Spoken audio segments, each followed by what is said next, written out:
Nothing good ever happens when you're somewhere you're not supposed to be. It wasn't my fault. I was standing at a traffic light, and a guy pulled up next to me. He motioned for me to lower the window. "Your tire is flat," he said. I thanked him and pulled into the store parking lot on the right. I went out and looked. Shit. I could see the head of the screw that had penetrated the tire tread, and the air was slowly leaking out. Great. Now what? I decided to go in and grab a can of sealant. When I returned it, I took out the screw. Big mistake. Now the air really began to hiss out. I put it back in and pumped it up the tier at a gas station in the parking lot. I was only 15 miles from home and checked it several times. If it became too low, I would add a can of sealant. There was a convenience store about 5 miles from home, and I could see in the driver's side mirror that the tire was badly flat. I pulled up, and they didn't have a pump. It's time to test the sealant. I put it inside, and a little green goo came out. I guess they don't call it good for nothing, but the hissing of the air coming out stopped. I was just about to get back to my car when I noticed a pickup truck approaching. It was one of those giant cars with huge tires. It stood so high that you would need a ladder to climb inside. I recognized this truck from somewhere. The door opened, and a tall, blond guy came out. He was wearing cowboy boots and a huge belt with a buckle. I chuckled slightly, but the laughter stopped about halfway through. The passenger door opened, and a beautiful raven-haired woman jumped out. I definitely recognized her. It was Rachel, the woman I had been married to for the last 18 years. What the heck? I was parked to the side, and they didn't even notice my car. It was a company car, one of those little box-shaped imports that I don't think is very noticeable. They walked into the store holding hands, and she laughed in his face. I felt like someone had punched me in the stomach. I couldn't breathe and I couldn't move. All I could do was stand there like a fool. Now I remember where I saw this guy before. He worked for the same company as Rachel. She was the office manager of a psychiatric clinic, and he was one of the social workers. I saw a truck outside their clinic. The question was, what did Rachel do with him? I couldn't remember his name. It finally came to me. Jerry Garner. The question was, why wasn't Rachel at work? I was going to find out. I returned to the car and waited. He helped her sit up as they walked out of the store, carrying cups of coffee. They ran off with a roar, and I followed them at a respectful distance. They drove up to our house, and he pulled into the garage. The door dropped down, and I couldn't see anything anymore. I sat there for 30 minutes, but the thought of the tire made me nervous. I kept checking on her, but if she was coming down, I didn't see it. 2 hours later, the door opened and they drove past me back. I held the file folder in front of my face, but I still don't think they would have noticed. She was sitting directly across from him, and they were too busy staring at each other to notice anything else. Rachel wouldn't be free until 5, and it was already 2:30. I would have enough time. First, I would have to go inside and see what I could find. I had to pick up Toby at 4, and I had no idea what I was going to tell her. Toby was my 15-year-old daughter. I couldn't imagine what I'd find inside, but maybe I'd get some answers. When I walked inside, everything was quiet. I heard water dripping from the faucet I was about to fix in Toby's bathroom. It was the only sound other than the rustle of air coming out of the air conditioning vents. I looked around, but didn't see anything unusual. I checked upstairs. The bed was made. There were fresh sheets. My heart sank like a stone. I leaned my back against the wall and slid to the floor. I felt numb. There seemed to be only one rational explanation. I must have sat there for about 30 minutes. My mind was in freewheeling mode. I couldn't seem to make sense of my thoughts, and felt as if I had been drugged with tranquilizers. My stomach started to feel sick. I stood up and opened Sprite. I felt hot and sweaty, so I went back to the bathroom. I rummaged around in my vanity for a washcloth, soaked it in the sink, and rinsed my face with cold water. After washing my face, I felt a little better. Then I noticed something. The shower floor was wet. They showered before returning to work. I returned to the bedroom and sat in a daze on the edge of the bed that my wife and her lover had just left. I jumped at the thought and looked at him in horror. This was a crime scene. I had no idea what I was going to do. Well, I was going to divorce Rachel. This was a given. I had absolutely no idea where to start. I didn't know a single lawyer. I had no idea how to proceed and had to pick Toby up from school. Toby, what was I going to tell her? I walked to the car, feeling like I'd been drunk for 10 days straight. My head was throbbing and I looked as if death had warmed me. I was in no condition to drive, but I couldn't keep Toby waiting. I suddenly realized that she was the only person in my life that I could truly rely on. Everything was fine with my baby.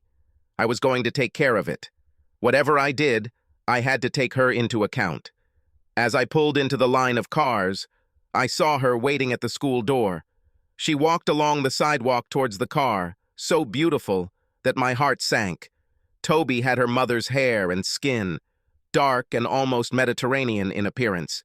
She had the most amazing eyes I've ever seen. They seemed to be dark brown, like her mother's, with streaks of gold and green. The doctor called them nutty, but I've never seen anything like it. She was tall, like me, with long dark brown legs and beauty.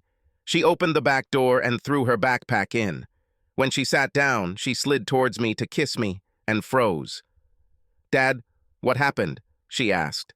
"You are sick? Something happened? Is everything okay with Mom? What happened, Dad?" Her voice rose, and there were notes of fear in it. I had to say something. "I'm fine, kitten," I said. "Nobody's hurt or sick or anything like that. I need to talk to you, Toby.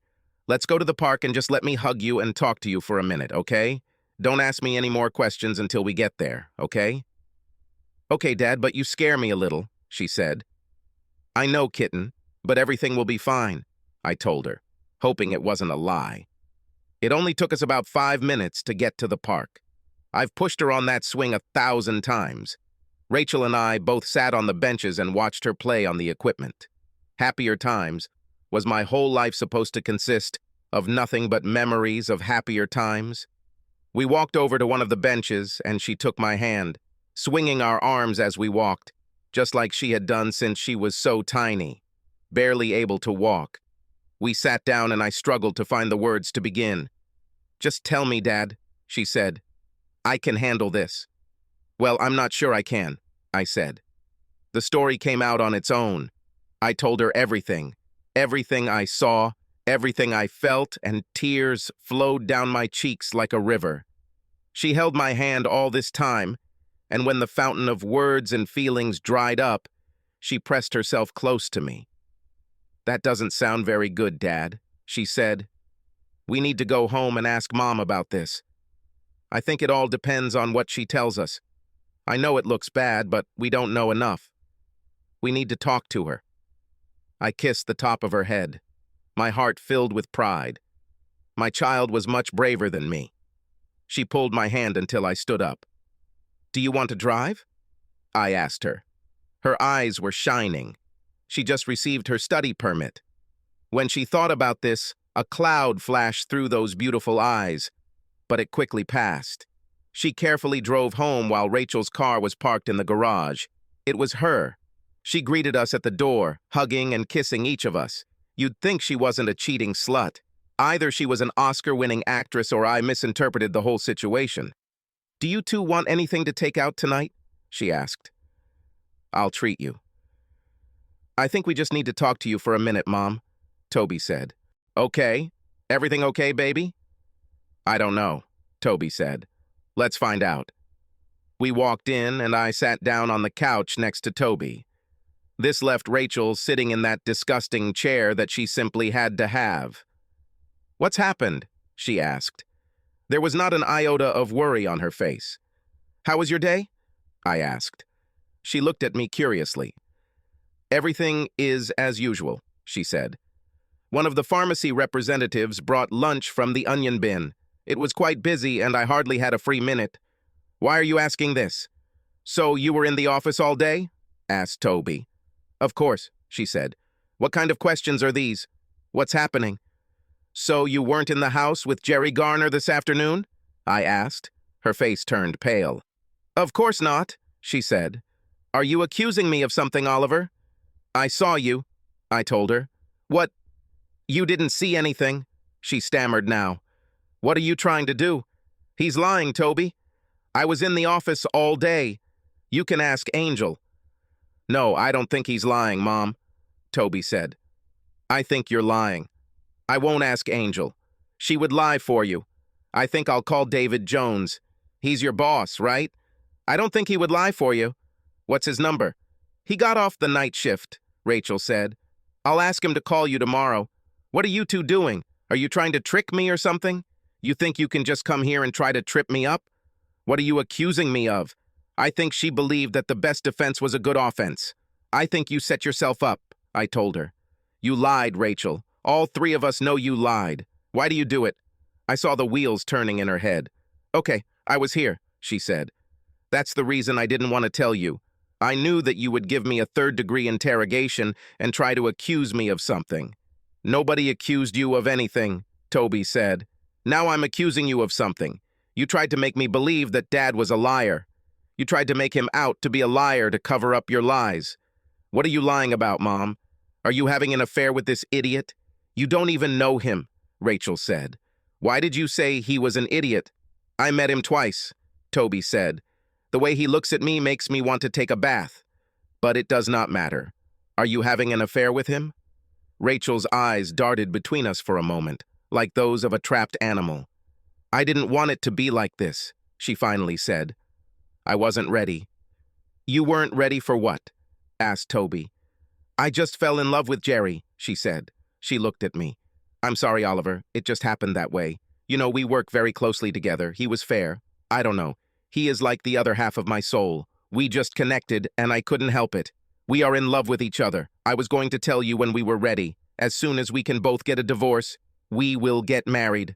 I am so sorry. I didn't want you to find out about it this way.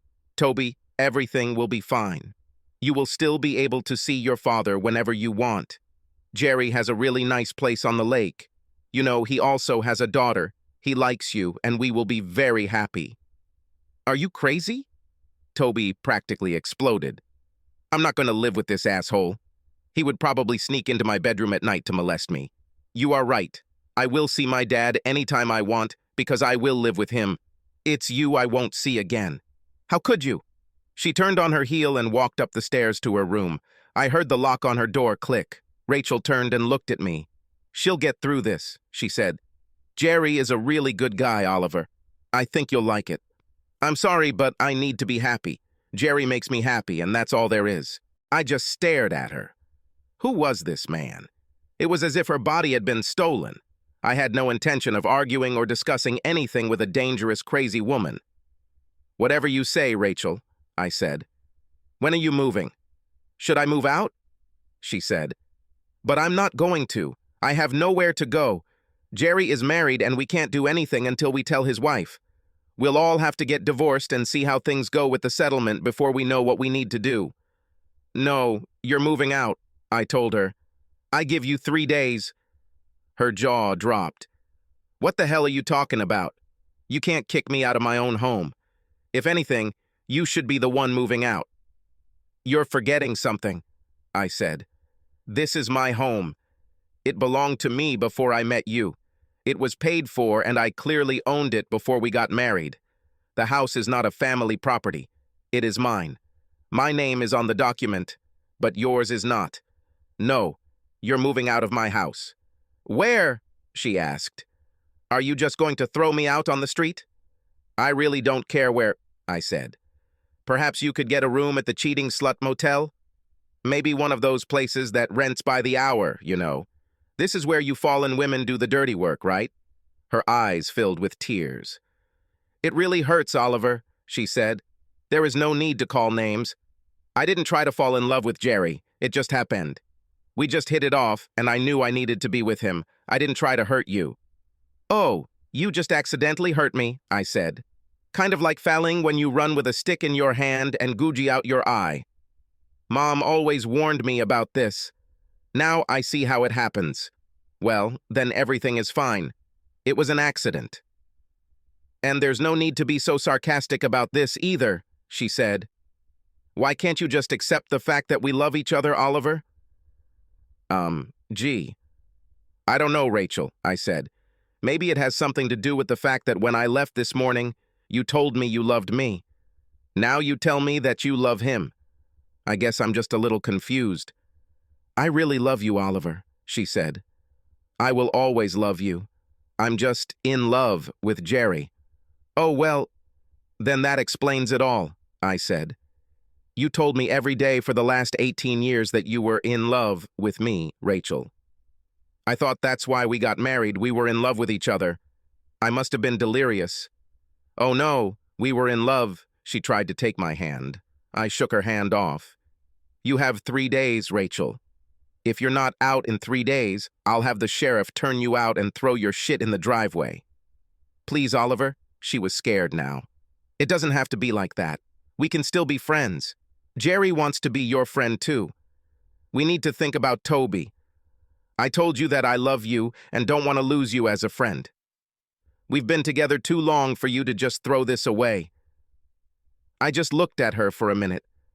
I felt all this sadness, all this loss, just melt away, to be replaced by a wave of white-hot anger. You must be completely crazy, Rachel, I said. Friends? With you? With this idiot? I kind of think not. You need to tell that piece of shit that if he sees me, it won't be for long, just before he runs away as fast as he can. As far as you are concerned, you are the enemy, Rachel. I'm going to burn your house down. You have 3 days, and then I never want to see your scruffy ass again. I'll talk to a lawyer in the morning and you can get your divorce as quickly as possible. I turned and went into the bedroom, leaving her standing there and making some noises. That's all they were to me. She followed me around, continuing her nonsense about friends the entire time I was moving her things into the spare bedroom. She had more clothes in her closet than I could carry, so I just threw them on her, carried the armful into the spare bedroom, and hung them in the closet. She followed me. She stood there for a while, yapping and watching me. But when she went to hang up her clothes, I took advantage of the situation to leave and lock the bedroom door. I heard her walk down the corridor, but she pulled the handle and then left. Toby texted me a few minutes later. Are you okay, Dad? Yes, kitten. And you? I wrote a response message. No, but I will, she said. Okay, I love you, I sent. Write to me if you need anything. Will you take me to school in the morning? She said. I don't want to be in the car with her. Fine. I climbed into bed and lay there for several hours, trying to figure out what I needed to do. I must have dozed off around 3, and then the alarm on my phone went off. I got up, took a shower, and called my boss. I told him I was getting a divorce and needed a few days off. He told me to take as much as I needed and made all the right noises about how sorry he was. I went and made coffee. I had a cup or two and prepared breakfast for Toby and me. She came down right on time, looking as beautiful as ever, and greedily devoured her breakfast. After a while, Rachel came in and grabbed a cup of coffee. She tried to talk to us, but we ignored her. It was time to take Toby to school, and Rachel asked her if she was ready. Toby just looked at her, turned to me, and asked, Are you ready, Dad? I jingled my keys, and she grabbed her backpack. Okay, you can act like 2-year-olds if it makes you feel good, Rachel said. She stalked away, picked up her purse, gave us another glare, and left. I drove Toby to school, and she kissed me on her way out. I sat and watched her leave. I was thinking about my friend Dan. He had just gone through a divorce, and I decided to call him and find out what lawyer he had used. He did not recommend his lawyer. He told me that I should use his wife's lawyer. He told me the name, and I looked up the phone number. When I called, a woman answered the phone and put me on hold after I told her what I wanted. She agreed to meet me that afternoon, and I took all the usual steps. We had investments, and there was little I could do about it. I could be confident that her credit card bills wouldn't increase, so I called and lowered our card limits to $500. That wouldn't be my style either, but I'll be damned if I'm going to fund her little venture. My meeting with Elizabeth Baxter did not start out very well. She made some assumptions, and it was necessary to disabuse her of them before we could get to work. She suggested that I was leaving Rachel for a younger girl. You need to think again, I told her. She is having an affair with her colleague. He is married, and they both plan to get divorced and marry each other.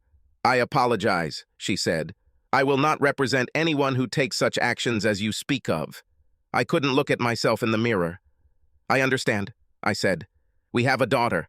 I want to minimize the consequences. Do you think it's possible for me to get custody of her? It's possible, she said. The theory is that either parent is just as likely as the other to receive custody. In practice, fathers rarely receive custody, especially of female children. How old is she, and will she want to stay with you? She said yes, and she's 15, I said. This will be of great importance for the court's decision, she said. In this state, children over 14 years of age can choose, and the wishes of young children are always taken into account. If she were very young, you wouldn't even be able to stand prayer. Having a primary residence and the fact that the 15-year-old wants to stay with you should be a major part of the custody agreement. This shouldn't be a problem. Just do the best you can, I said. I was driving home and wondering what I should do now. I was going to do something, but it had to be legal. Going to jail would cost me Toby, and I wasn't going to risk that. What opportunities were open? You need to be careful when burning houses to make sure your own doesn't catch fire. This took some thought and planning. I suspected that his wife was as ignorant as I was, so the first step would be to tell her about it. I needed to make a list. I was, of course, going to tell her family. Rachel's mom and dad loved me, and they, of course, loved Toby, so telling them was the first thing, but I wasn't sure how to approach it. Making sure all our friends are kept up to date was also on the agenda, and I thought I could make enough noise on social media to keep their lives interesting. This was the first item on my agenda. She had our family's Facebook account. I played with it a little, used the messenger a little, and got my bearings.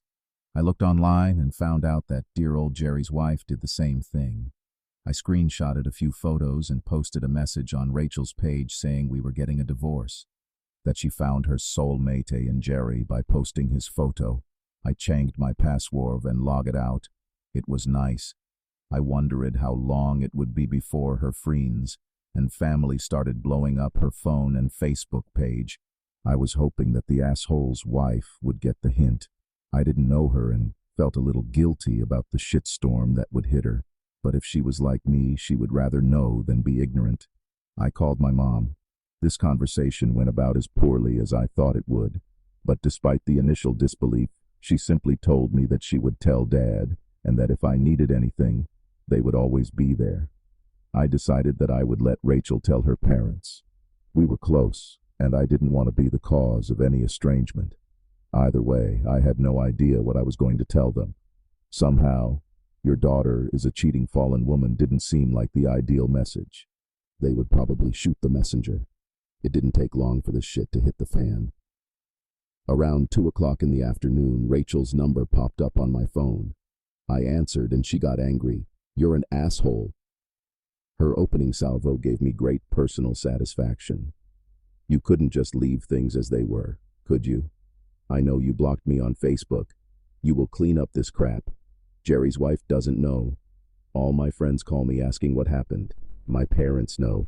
I'm telling you, Oliver, cut this crap. No. You're not my boss, I told her. What? Are you 5 years old? Take it away, Oliver, I tell you. Why? I asked. You should be happy. This way, everyone can get used to you and your significant other. Are you embarrassed that people find out you're a cheating slut, Rachel? I don't. She fell silent. Apparently she realized the absurdity of what she was about to say.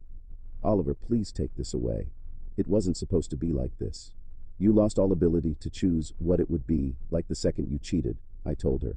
Any right to attention, any claim you had to my respect or even politeness has vanished like smoke. I told you you're the enemy now, Rachel. Get used to it. I ended the conversation. My phone immediately rang again, but I ignored it. It's time to pick up Toby. I told her the result of my conversation with Elizabeth Baxter, and although she was happy that she was likely to be with me, overall she was not at all happy. What's wrong with her, Dad? She asked. You know I love her, but she was always a little crazy. I never really felt like she was an adult. At least not like you. It always seemed like you had 2 children, her and me. Have you ever noticed? Not like that, I said. Now that you mention it, she's always been kind of impulsive, but she's always been like that. I never thought she would do something like this. Well, we'll just have to make the best of it, she said. Dad, I never want to be in the same house with this bastard without your presence. I don't care what you have to do, just make sure it doesn't happen, okay? I will do everything in my power, I promised. We bought pizza on the way home, and I was just enjoying my second slice when my phone rang. It was Bob, Rachel's father. I wasn't looking forward to it. I told Toby who it was, and she told me to put it on speaker. He got straight to the point. Oliver, I don't know exactly what's going on, but Rachel came here last night and asked if she could stay with us. Would you bother to explain how this happened? Did you ask her? I said. She said you kicked her out. Well, I did. But did she tell you why? No, she said she was going to explain, but she wasn't ready. Are you sure you don't want to wait for her explanation? I asked. Can't you just tell me? He asked. She's having an affair with Jerry Garner, the guy she works with. He's planning to divorce his wife, and she was planning to divorce me, and they're dating, I said. What? This is crazy, Oliver. How did you know that? Yesterday I found them together, I said. Besides, she told me herself. Are you sure you heard right? He asked. Toby spoke. Hi, Grandpa. I listened carefully. Dad is talking to you on speakerphone. There is no misunderstanding here. I was there when she told him. I'm very sorry, Grandpa. I love you. She sobbed, and he heard it. When he spoke again, his voice cracked. Don't cry, love bugs, please. Just be strong, okay? I love you too, and Grandma too. I'll try to reason with your mom. Oliver, are you still here? Yes, I'm sorry, Bob. Don't worry about Toby. You are her grandparents, and nothing will ever change that. I know you love Rachel, and you will do what you have to do. I respect you more than I can express in words. I hope you don't hate me when this is over. That will never happen, he said. I'll find out what's going on. Call me if you need anything. Everything went better than I feared. Shit happens. You do the best you can. There is no need to describe in detail what happened during the divorce process. Most people know plenty of people who have been through this. It was long, painful, and it didn't get any better. Rachel appeared to be delirious. She imagined that she would get custody of Toby. That did not happen. Miss Baxter was as good as advertised. I was awarded full custody based on Toby's desire to live with me, and after hearing Toby in private, the judge ruled that Rachel was entitled to unlimited visitation, but not one that would involve Toby being alone with her and Jerry Garner. In any case, this is no longer a problem. His wife divorced him, but it seems the whole soulmate thing was a bit exaggerated, at least on his part. 2 weeks after I learned of their affair, he began a new conquest. All those grandiose plans evaporated like fog on a sunny day. It took 7 months for the divorce to become final. Rachel changed her mind. I was surprised during our second court appearance when she asked the judge to schedule counseling. Nothing I or Miss Baxter could say seemed to have any bearing on the case, and the judge ordered it to be so. We were supposed to have 8 to 10 sessions. He was some weird old hippie. In the first session, we were asked to state our goals. Rachel's was long and intricate. She seemed to think that I should realize that the pursuit of her happiness was the main purpose of the universe, and that I should understand that she did not mean any harm, only happiness. Mine was much simpler. What are your goals for this class, Mr. Barrowman? He asked. My goal is to finish them off, I said. Our spirit guide frowned. Mr. Barrowman, are you really not interested in working on your problems that have brought your marriage to this point?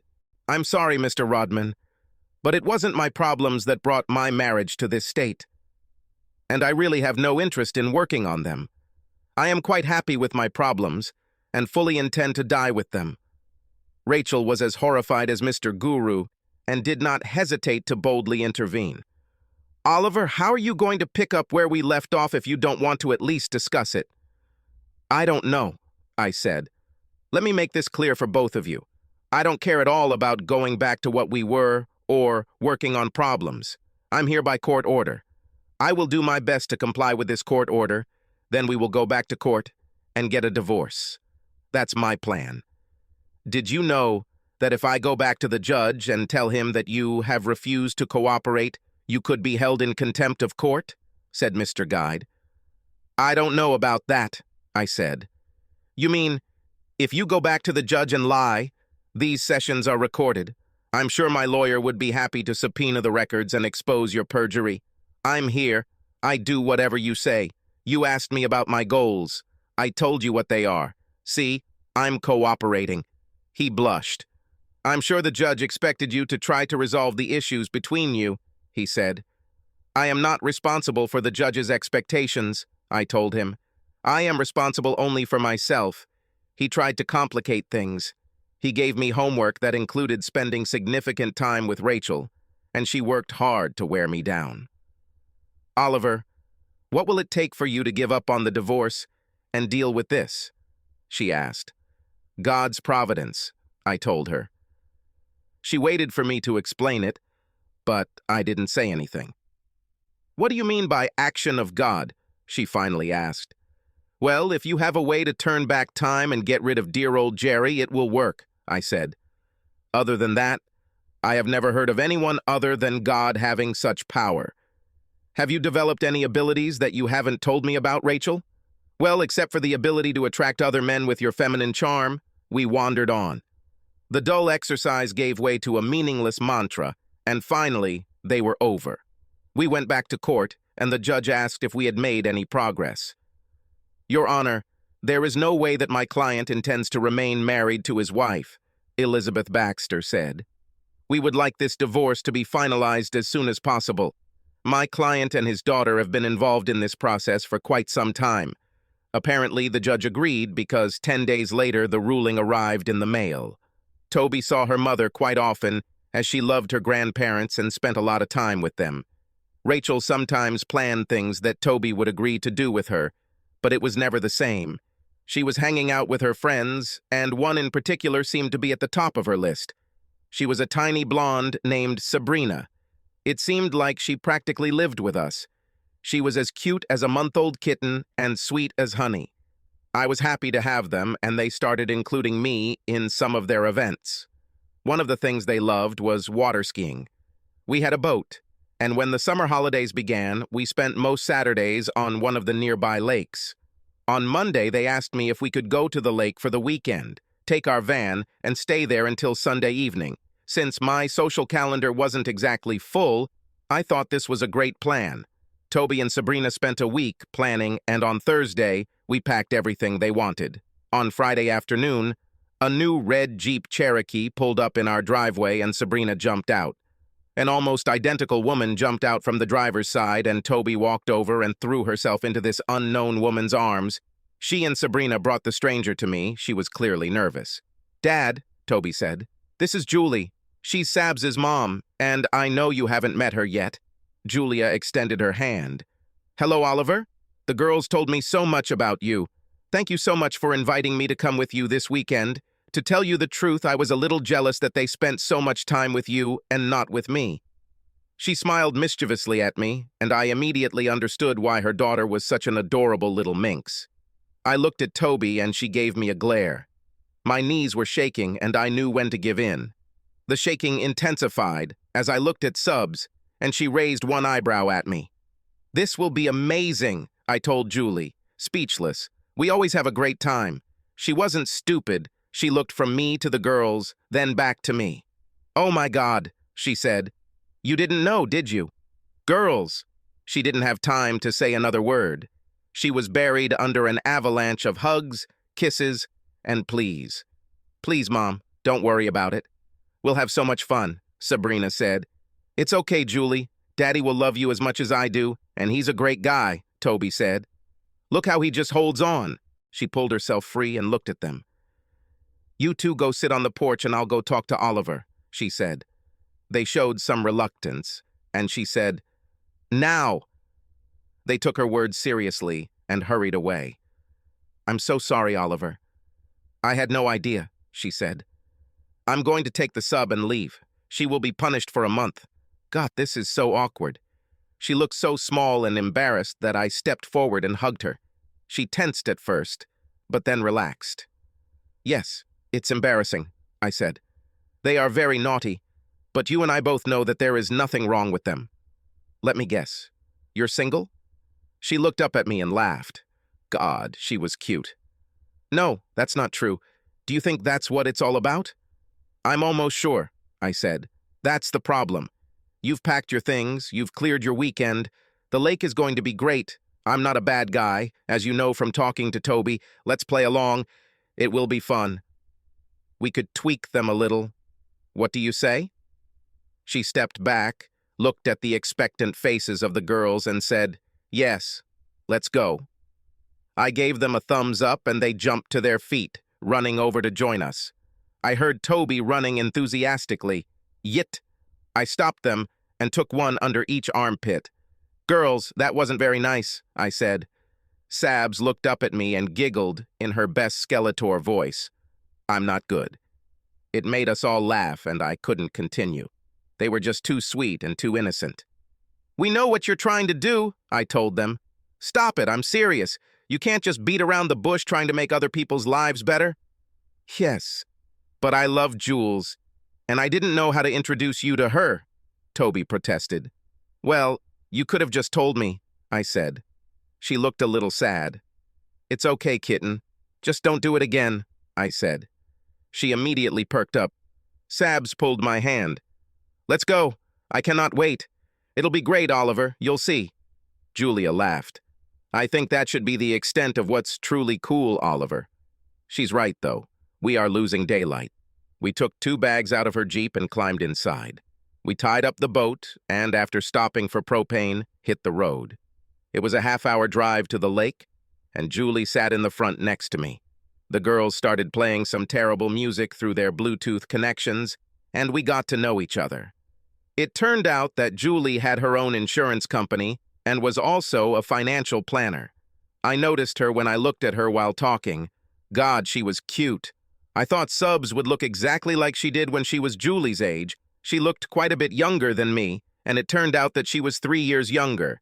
She was probably a little over 5 feet tall, had light brown hair down to her lower back, and a nice tan. She had huge brown eyes, high cheekbones, and a perfect little heart-shaped face, including a dowager's hump on her wide forehead. She was wearing jeans and a button-down top, but she was slim and lithe. I didn't want to make fun of her, so I didn't really pay attention to her until we got to the lake. We had permission to park the boat, then the van. They kicked me outside while they changed clothes, and in the meantime, I turned on the water. They came out when they finished changing, and I went in, put on my swim trunks and t-shirt, and we were ready. We grabbed a cooler full of drinks and hit the road. We ran a couple of miles down the lake, and they were ready to ski. Their long t-shirts were off, and the girls were their usual awkward self. Julia was someone else. There was nothing awkward about her. I said she was slim, but she was tiny. She was a real woman. When she turned to watch the girls leave through the back door, I nearly lost my mind. Her bikini hugged her stunning ass. It was small, round, hard, and protruded forward like a shelf. She turned and caught my gaze. She just smiled and winked at me. She had tiny breasts, but anything else on her would look weird. They didn't look tiny on her, they were just perfect. Everything about her was perfection in miniature. Like? She asked. Her smile eased the pain. Her teeth were also perfect. I laughed. For now, you know what you look like, Julie. I am a man. She came and sat down so that she could talk to me, and at the same time look after the girls. We spent 3 hours skiing, and Julie was very good. She steered the boat while it was my turn, and she was good at that too. I wasn't as good as her or the girls. Physics was simply against me, but I stood my ground. We returned to the park, and they put on their robes. The van had a great stove, but the girls wanted to cook outside. We took out a camp stove, and I lit a fire in the barbecue on the site. I fried the sausages while they cut and fried potatoes and onions and opened cans of pork and beans. We cooked and packed a few things at home, but it was our first night, and camp food is always delicious. We sat down at a picnic table provided by the club, and soon it felt like we had known each other all our lives. Julia became Jules, that's what the girls called her, and she liked it, and she called me Ollie. The girls mentioned several times that Jules wasn't married, and I finally asked her why. I mean, God, you're gorgeous, funny, smart, you own your own business. Why hasn't some man picked you up yet? She was silent for a moment. Well, the main reason is Sabrina, she finally said. I was young and stupid, Ollie. I was in my last year of college and thought I had the love of my life. I found out I was pregnant a week before graduation. I wasn't too unhappy. We talked about getting married as soon as we finished school. I guess this plan didn't work since you're talking about it in the past tense, I said. No, that didn't happen. 3 days after I told Brad, I found out that he had been cheating on me for a month. I left him and never looked back. When Subs was born, I didn't have time for a social life for a while, and then I threw myself into building my business. By the time I could catch my breath and even think about dating, I realized that I had this precious gift from God in my life, and I couldn't do anything without thinking about her. I understand, I said. I feel the same way about Toby. As long as I have it, it comes first for me. I can't tell you how important she is to me. She is all that has kept me sane for the last 18 months. She put her tiny hand on my shoulder. I know, she said. She tells Sabs and me everything. I'm so sorry, Ollie. Yes, sometimes life is a real bitch. We both kind of sighed. We looked up and saw 2 pairs of approving and loving eyes looking at us. They spoke in whispers, sitting on folding chairs in the shade of the awning. I love your daughter, I told her. It seems that she is almost mine, all the time she spends with us. She loves you too, she said. She told me the other day that you're like the father she never had. When I looked at her, those huge brown eyes filled with moisture, and a tear rolled down her small dark cheek.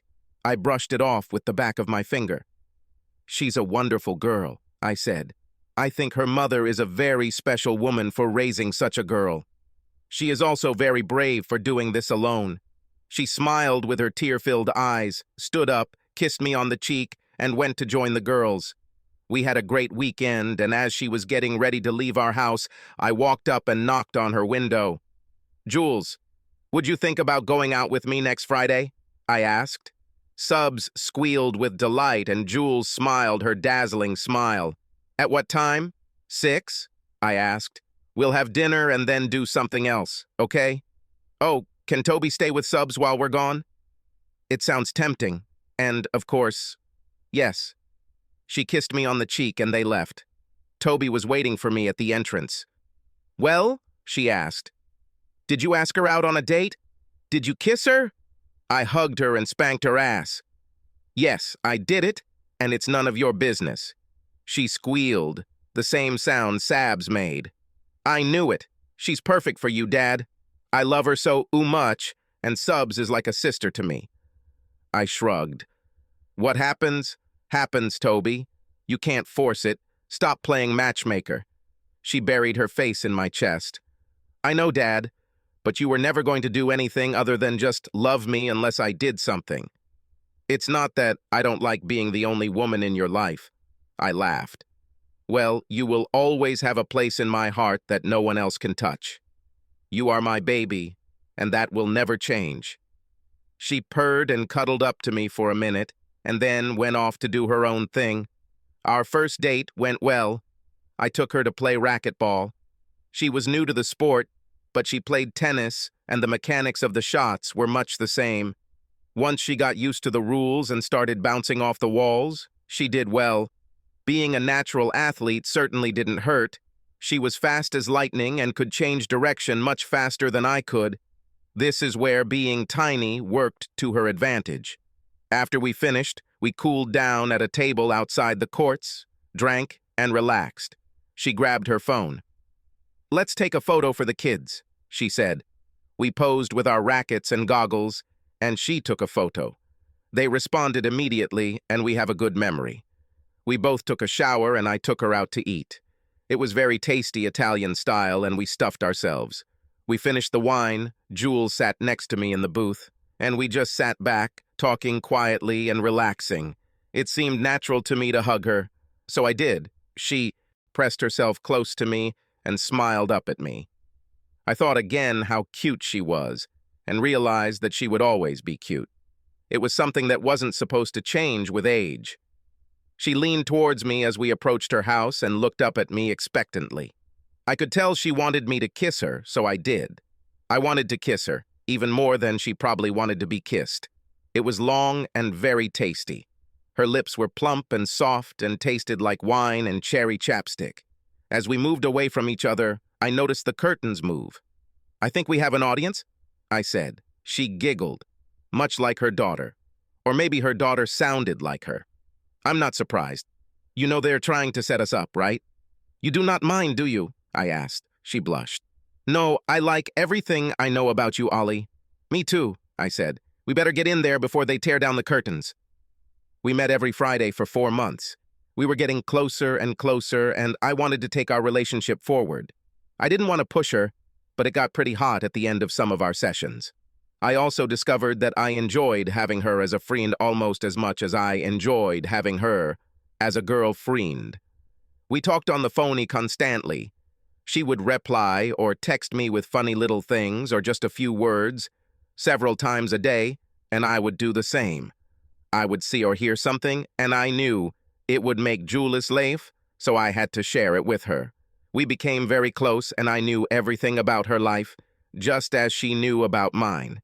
We started having dinner together, all together, every Tuesday, and we would just hang out, play games, and I was almost as in love with Subs as I was with her mother. They were very similar, and if you knew one, you knew the other almost as well. There were subtle and significant differences, but they were both absolutely charming, and the differences only emphasized the similarities. Life was wonderful, and the only thing that marred it was Rachel's constant presence.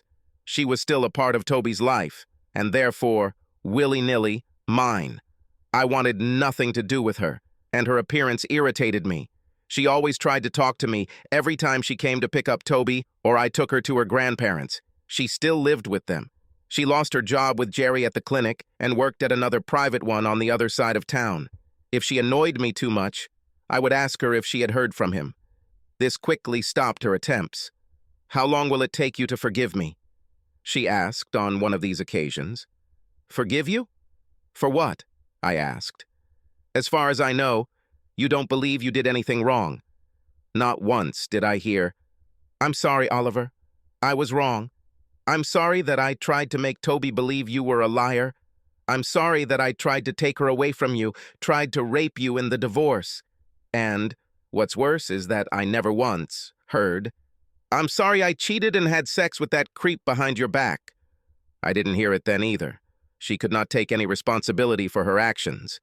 I really didn't know what forgiving her would entail. I was reconciled and at peace. I didn't forget, but I'm sure I didn't mean to spend a minute grieving over it. People have the right to do stupid things. They have the right to divorce you, leave you, end their friendship with you, and you just accept it and move on. People do shitty things every day.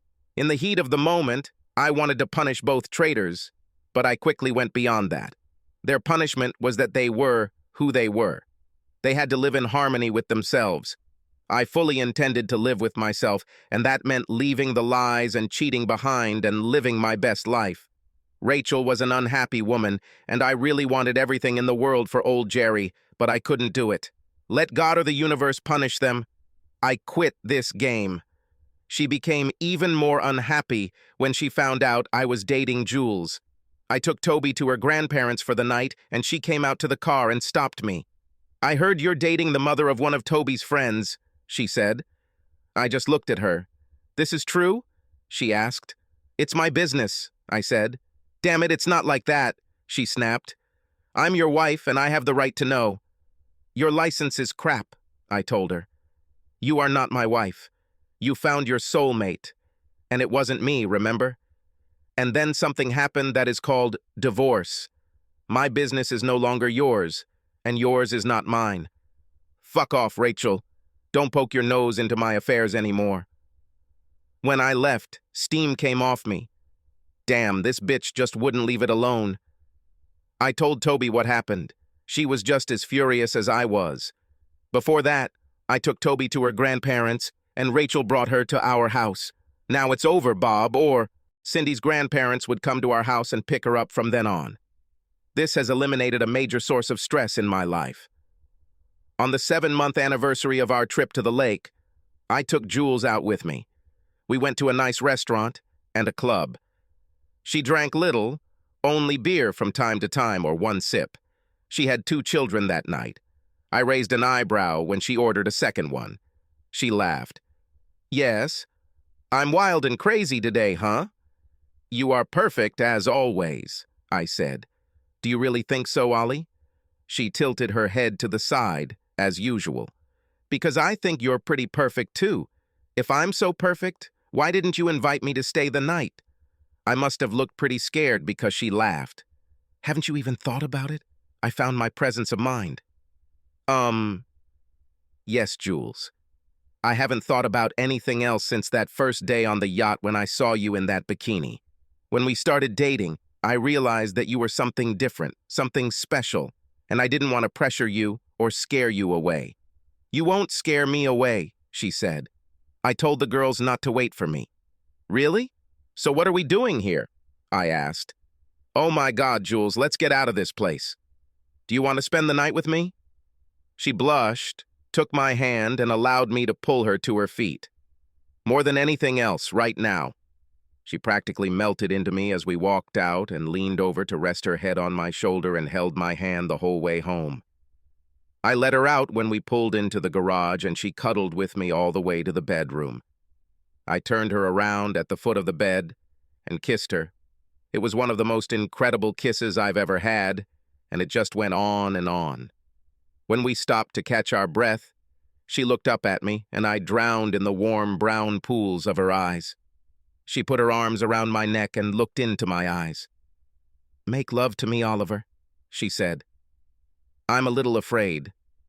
"It's not worth it," I told her. "I love you, Julie Barnes. You know that, right?" "I thought so," she muttered. "But I needed to hear it. I love you too, Oliver." I pulled her towards me and unzipped her little blue dress. I did it slowly, running the back of my fingers along her back, and she winced as I felt goosebumps form on her skin. When I reached a small depression in the small of her back, just above her buttocks, I stopped and stroked her there. She shuddered again. Her skin was like satin, and I reached up and pulled the dress off her shoulders, down her chest, and over the curve of her hips. She wasn't wearing a bra. She didn't need it. Her breasts were small, but perfectly shaped and suited her figure. Large breasts would look weird on her. They seemed much larger than they actually were due to her height. She was covered in a golden tan, and I could tell she was sunbathing topless. I turned her around and sat on the bed, holding her at arm's length so I could look at her. I was right. She was perfection in miniature. She was wearing little blue lace panties and was an adorable erotic doll. I pulled her towards me and pressed my cheek against her elastic belly, wrapping my hands around that fantastic ass. God, this was the feeling I had dreamed of. It was round, firm, and smooth. I stood up and undressed, almost tearing the buttons off my shirt in an attempt to press my skin against hers. When I was left in only my shorts, I took her in my arms like a child. I would bet she didn't weigh 45 kilograms. I carried her to the bed, wrapped my arms around her neck, and carefully laid her on the bed, and we wove our passionate embraces into each other. She ended up deliciously naked in my bed. She looked like an erotic angel. Her blonde hair spread out like a halo across the pillow. I moved to get a better look and taste, but she grabbed me. "Later, Oliver," she said. "I'm ready and I'm all on fire. For me, it was such a long time ago. I need you now." I didn't argue with her. I was completely naked, and she gasped when she saw my manhood. "Oh my God, Ollie, take your time, baby. I've never had anything like this." "How much have you already had?" I whispered in her ear. 3, she muttered, "but never anything like that. At first we made love very much slowly, getting used to each other. But when things went faster, it became louder.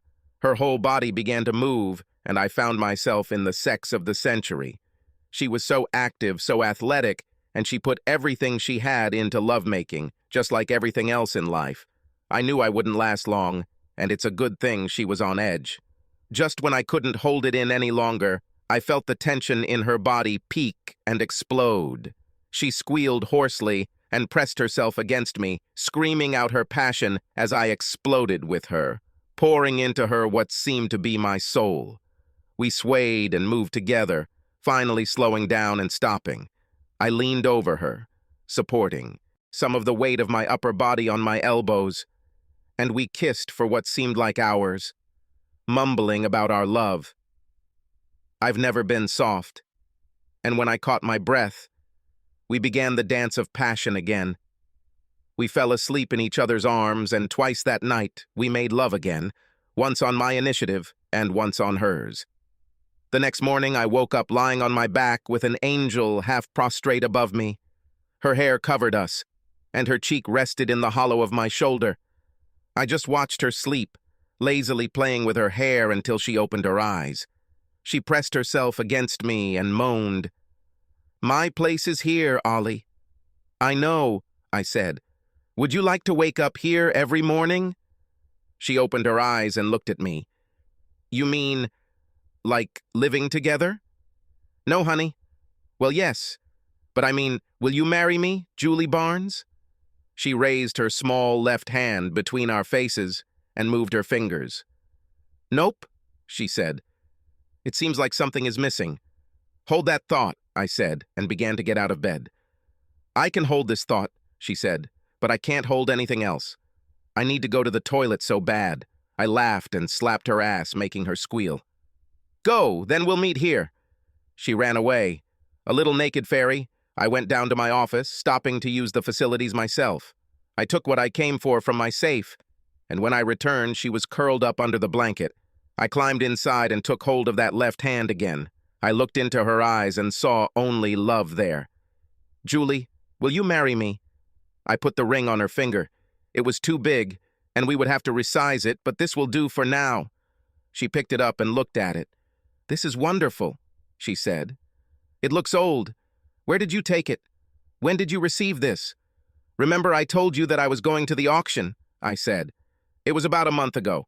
"Yes, I remember. They were auctioning off the estate, right?" "Yeah. What I didn't tell you is that I saw this ring in a catalog and went out with the intention of buying it and asking you to marry me. It was made in England around 1810 for the Duchess of Avon. It has a long history. Do you like it?" "I like it," she said. "This is the most beautiful ring I have ever seen." "Are you going to answer my question?" I asked. "What?" "Oh, yes, Oliver. Yes, I will marry you. Oh my God, yes." I laughed and squeezed my bride in my arms. "We need to notify the girls," she said. "Subscribe to our channel so that your second chaff doesn't cheat on you, and go ahead and listen to the next story, because this story is nothing compared to the next one. If you're under 18, don't even think about listening to the next one."